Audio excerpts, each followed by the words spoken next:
പട്ടിണി മാറ്റാൻ പഴകിയ നീളൻ ബ്രെഡ് മാത്രം ബാക്കിയായപ്പോൾ തയ്യൽ തൊഴിലാളിയായ ക്രിസ്റ്റഫറിന്റെയും ദിവസക്കൂലിക്ക് തുണികൾ അലക്കി ജീവിച്ച പൗളിന്റെയും 4 മക്കളിൽ ഒരാളായി ജനിച്ച അഡോൾഫ് ഡാസ്ലർ ഒരു കാര്യം ഉറപ്പിച്ചു. ജീവിതത്തിൽ എന്തെങ്കിലും ആകണമെങ്കിൽ മാറ്റേണ്ടത് തന്റെ രീതികളല്ല, തന്റെ ചിന്താഗതികളാണ്. സ്പോർട്സിൽ ഒരു വ്യക്തിയെ വ്യത്യസ്തനാക്കുന്നത് അവൻ ധരിക്കുന്ന ഷൂസ് ആണെന്ന് മനസ്സിലാക്കിയ ഡാസ്ലർ തന്റെ വീടിനു പിന്നിലെ ലോണ്ടറി ഷെഡിൽ സുഹൃത്തിന്റെ സഹായത്തോടെ സ്പൈക്കുകൾ ഘടിപ്പിച്ച ഷൂസുകൾ നിർമ്മിക്കുന്നു.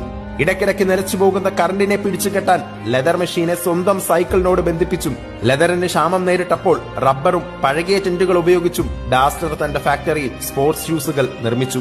1928 ആംസ്റ്റർഡാമിൽ നടന്ന ഒളിമ്പിക്സിൽ ജർമ്മൻ അത്ലറ്റ് ലിന രാത്ക് ധരിച്ച സ്പൈക്ക് ഷൂസിലൂടെ അഡോൾഫ് ഡാസ്ലറിനെ കുറിച്ച് ലോകമറിഞ്ഞു തുടങ്ങി.